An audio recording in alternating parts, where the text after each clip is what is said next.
Entonces, aquí ya pasaríamos a, hasta ahora era todo situaciones en contexto experimental.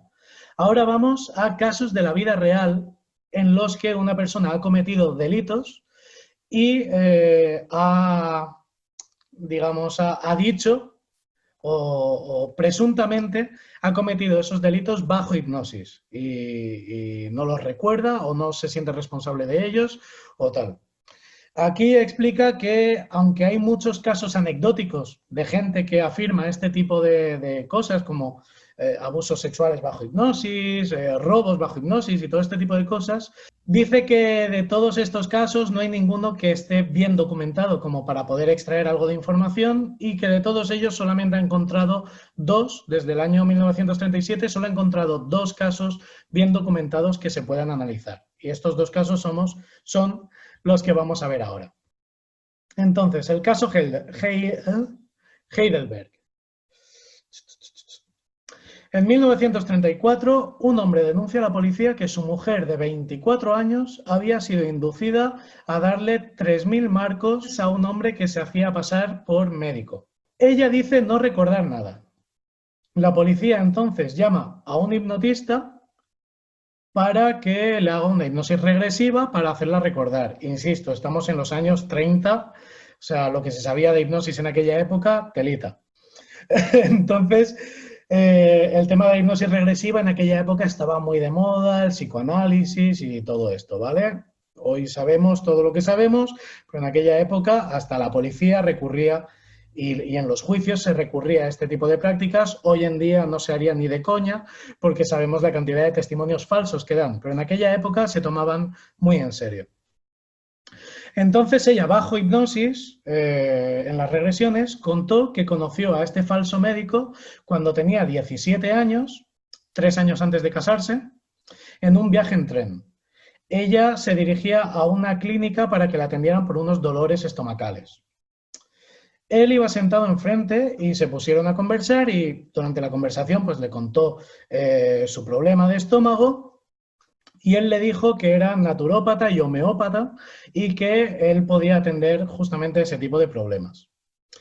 Cuando llegaron al destino, él la invitó a tomar un café y ella dice que no quería porque no se sentía segura, pero fue muy, muy amable, él ayudándola a bajar las maletas y tal, y en cierto momento la agarró de la mano y ella sintió como que ya no podía decidir por sí misma, que se sintió muy rara y como que perdía la voluntad y que tenía que hacer lo que él le dijera. Estamos hablando de una chica de 17 años en los años 30 y un hombre que podemos presumir carismático, como mínimo, no sé cómo de atractivo, pero carismático por lo menos, que la estaba invitando a tomar un café y que parecía bastante seguro de sí mismo. Poco a poco, durante las sesiones de hipnosis, fue relatando más detalles. Contó que su relación con el médico continuó con el médico entre comillas, continuó durante 7 años, desde los 17 hasta los 24, que se denunciaba esto a la policía. Es decir, que ella ha mantenido el contacto con ese hombre continuamente, incluso después de haberse casado y demás. No sabemos qué tipo de relación íntima tenían, no lo explican, pero bueno, podemos sospechar cosas. El caso es que poco después de conocerse empezaron con la hipnosis, según ella. Y según ella, él dijo que ella sufría de diferentes males y le cobraba por sesiones de hipnosis para curarle de esos males. Y en esas sesiones, insisto, según su testimonio, bajo hipnosis y durante las regresiones, él abusó de ella sexualmente y la prostituyó. Cobraba a otras personas para abusar sexualmente de ella bajo hipnosis. También la incitó a atentar contra la vida de su marido hasta en 6 ocasiones, todos los intentos fallidos, pero su marido los confirmó, que efectivamente ella había intentado matarlo 6 veces, y ahí seguían. Y además el médico la incitó a cometer suicidio 3 veces, una vez por sobredosis de un medicamento, pero no consiguió que se lo recetaran, otra vez saltando de un tren, pero por lo visto una señora que había en el tren la consoló y sacó de su cabeza esos pensamientos suicidas.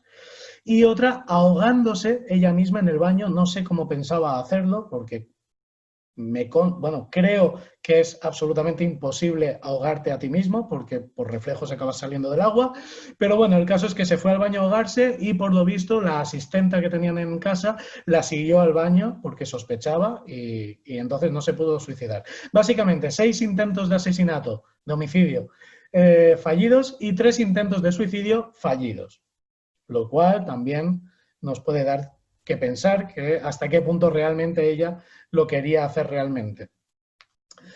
Pero bueno, todo esto es el testimonio que dio ella bajo hipnosis durante las regresiones, que hoy sabemos lo poco fiables que son y lo fácil que es generar falsos recuerdos. Además, en aquella época, recordemos, estaba el psicoanálisis todavía como muy patente y más en el contexto de la hipnosis regresiva, y el tema de los abusos es como que está siempre ahí. Que no estoy diciendo que no lo sufriera, insisto, pero con la información que tenemos que sopesar todas las posibilidades.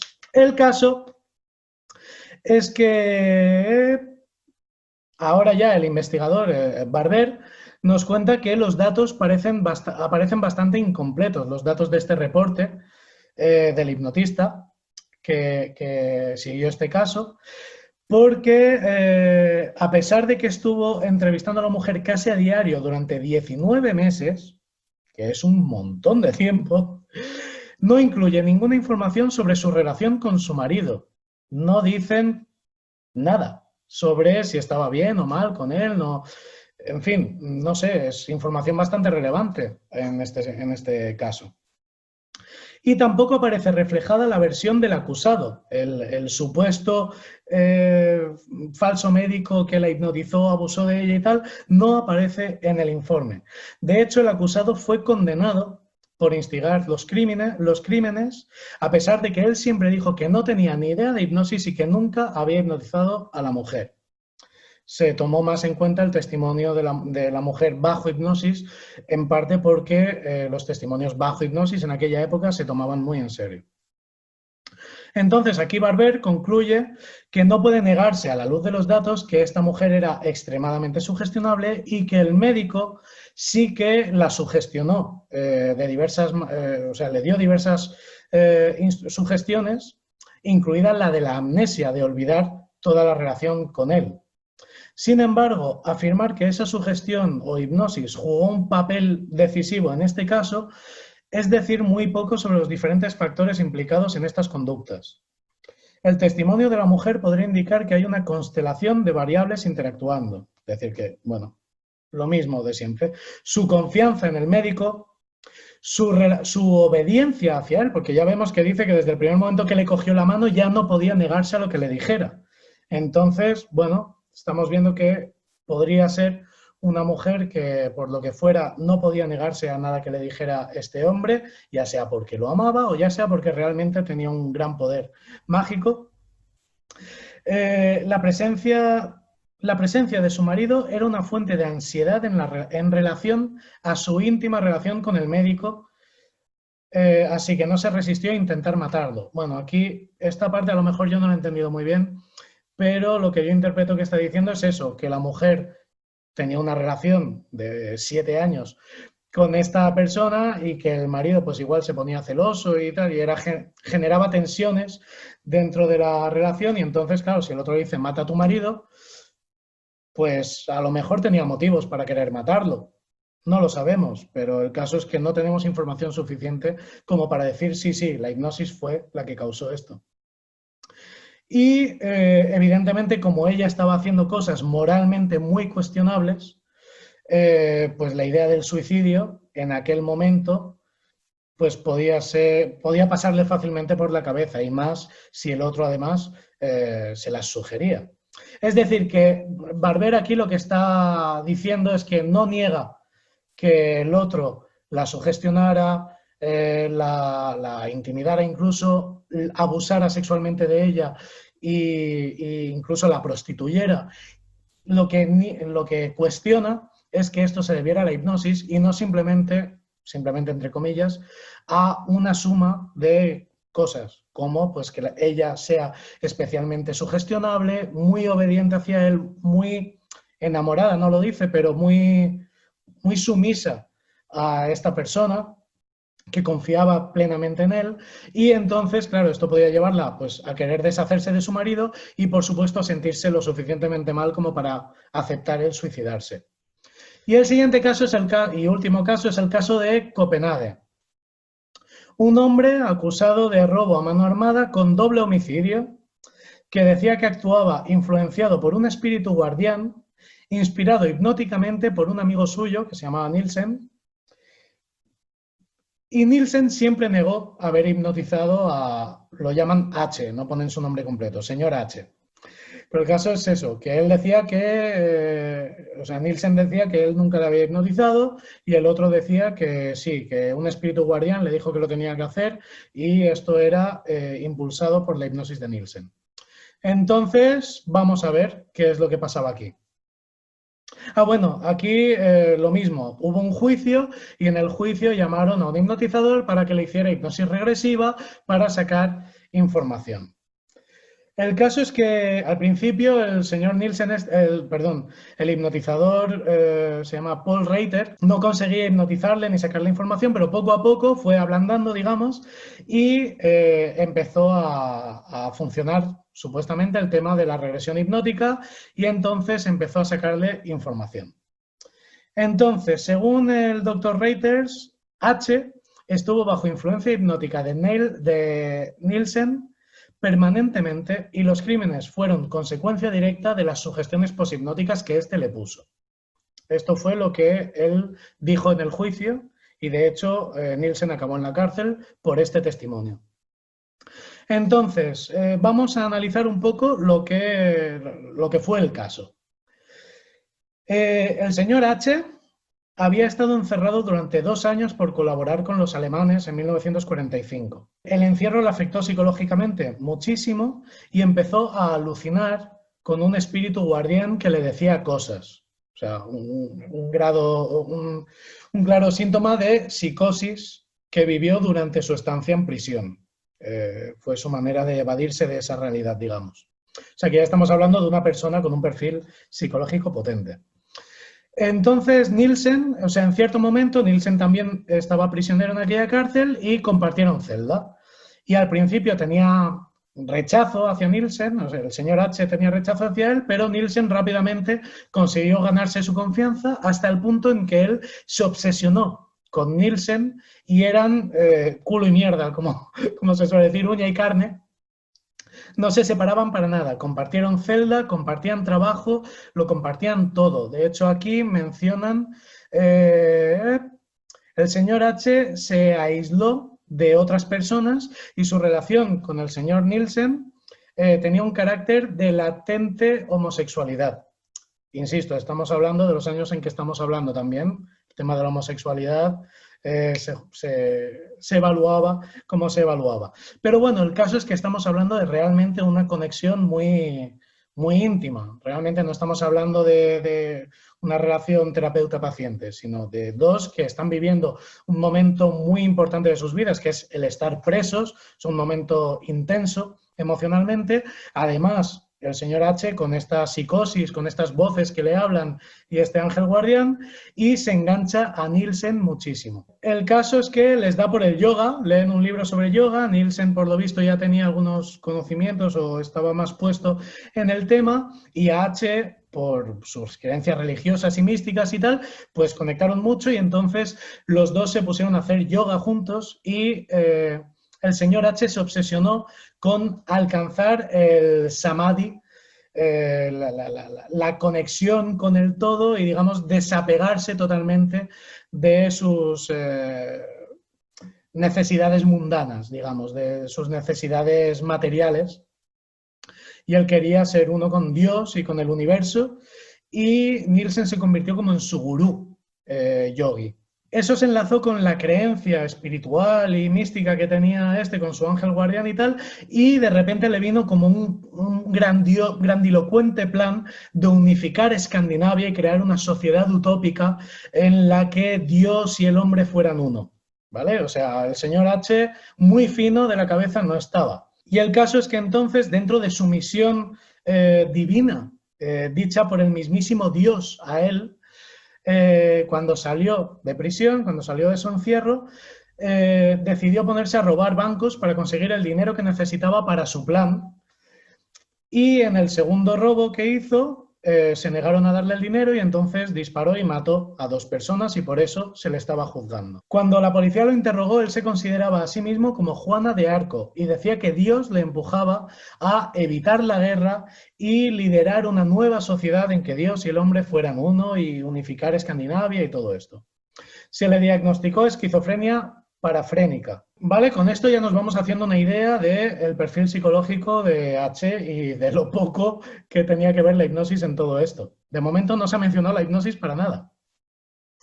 Entonces, cuando empezó el juicio, al principio, él dijo que él lo había hecho todo solo y sin implicar a Nielsen para nada. Sin embargo, cuando entró el hipnotista de turno a hacer hipnosis regresiva, fue cuando, mágicamente, apareció el Nielsen con su hipnosis y con su sugestión y tal, que entonces él cambió el testimonio y dijo que había cometido los crímenes bajo la influencia hipnótica de Nielsen. Esto también parece sospechoso.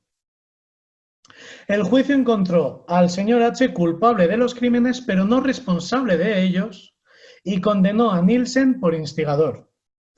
Pasado el juicio, el señor H volvió a cambiar otra vez su testimonio y dijo que solamente había fingido estar bajo hipnosis con el doctor Reiter y que Nielsen nunca lo había hipnotizado y que no era responsable de sus crímenes. Sin embargo, el juicio ya estaba hecho y a joderse. Perdonad por la palabrota, pero es que me enerva un poco este tipo de cosas, de que gente, no sabemos si inocente o no, pero como mínimo que una cuestionablemente culpable esté en la cárcel por este tipo de cosas y por estas creencias mágicas sobre la hipnosis. Entonces, ya para acabar, según Reiter, que era el hipnotizador, este psicoanalista, el factor importante para que cometiera esos delitos era la hipnosis, pero los datos parecen señalar que hay otras muchas variables. Motivaciones complejas entre ambos protagonistas, las creencias del señor H en espíritus guardianes es anterior a conocer a Nielsen, o sea que Nielsen no pudo ser quien se las pusiera con hipnosis. El entusiasmo del señor H por el yoga, su persecución del samadhi, querer desprenderse de sus ataduras con el mundo material, evidentemente esto hace que sea fácil asesinar, o sea, matar a alguien porque es como que no tiene valor lo material, el mundo terrenal no tiene valor, él está en el mundo espiritual, en conexión con Dios y por tanto todo lo que haga está justificado. Y las motivaciones complejas en la relación íntima entre los dos hombres, el tema, bueno, esa supuesta homosexualidad o como mínimo conexión muy fuerte y dependencia que tenía el señor H por Nielsen pudo hacer que lo incluyera dentro de su historia con bastante facilidad. Y además fue una relación que duró años también, igual que en el caso anterior. O sea que hay, digamos, una influencia ahí personal bastante fuerte. Entonces, la hipnosis, si es que la hubo, porque recordemos que Nielsen dice que nunca lo hipnotizó y de hecho el señor H también dice que nunca fue hipnotizado ni siquiera por el psicoanalista, por el regresionista si la hubo, en cualquier caso no pudo no ser un factor importante en la comisión de los delitos y simplemente un factor periférico más. Así que no es suficiente para concluir que la hipnosis provocó esto. Y nada, ya el resumen, es que me lo voy a saltar porque básicamente es lo que hemos dicho 28 millones de veces después de cada estudio a lo largo de estas 2 semanas. Los sujetos fueron preseleccionados de entre muchos y seleccionaron solamente a los más hipnotizables, que quien dice los más hipnotizables decía a los más obedientes y a los que más cumplían con cualquier tipo de instrucción que se les diera.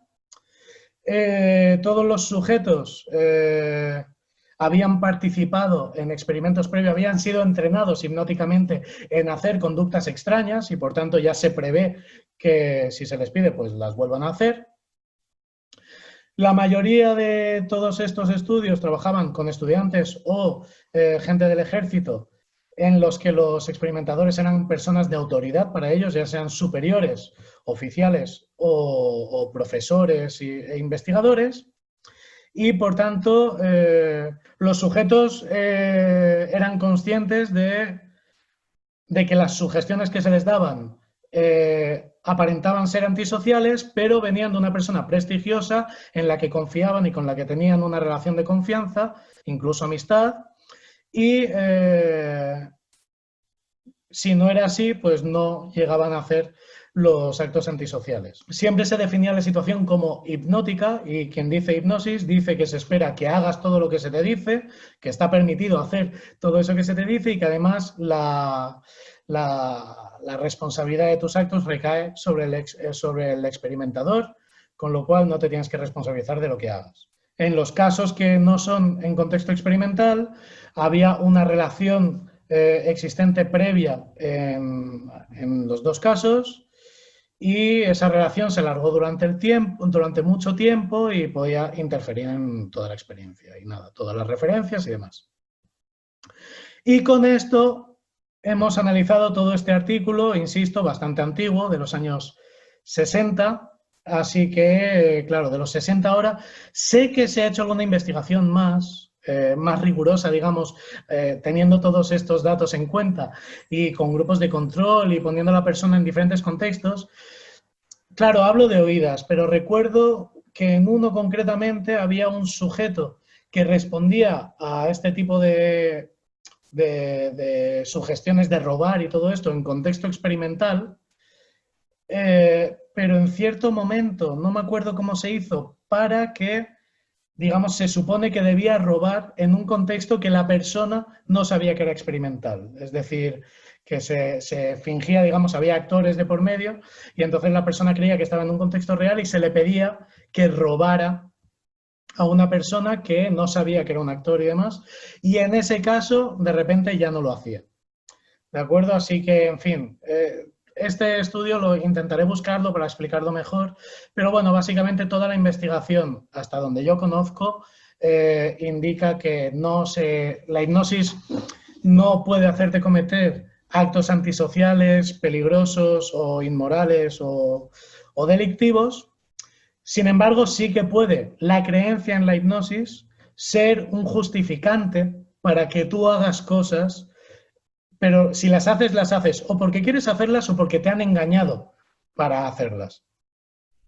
Pero en cualquier caso, el factor decisivo para que lo hagas o no lo hagas no es la hipnosis, sino el engaño o la persuasión, el convencerte de que quieras hacerlo. Y la hipnosis puede ser, pues, un elemento más dentro de todo eso para, pues eso, hacer que sientas que la responsabilidad no es tuya y demás. Pero claro, si después la responsabilidad es tuya, pues... ¿Quieres aprender a hipnotizar como yo? Pues presta atención porque estoy muy emocionado de anunciarte que ya está lista mi plataforma de cursos de hipnosis online. Ahora, con una suscripción mensual, podrás disfrutar de todo el contenido que explico en mis cursos presenciales y mucho más de forma ilimitada y desde cualquier dispositivo. Con una interfaz cómoda y agradable te iré guiando desde cero y paso a paso para que aprendas de forma fácil y rápida todo lo que yo sé sobre hipnosis. No solo accederás a una gran cantidad de vídeos exclusivos y bien organizados, sino que además podrás participar de una comunidad de estudiantes con tus mismos intereses e interactuar con ellos y conmigo cada semana vía Zoom. ¿Suena bien, verdad? Pues pásate por tutorialesdehipnosis.com y echa un vistazo totalmente gratis a la plataforma de cursos. Allí te espero para acompañarte en este viaje a través de la imaginación y la sugestión. Sin más, diviértete.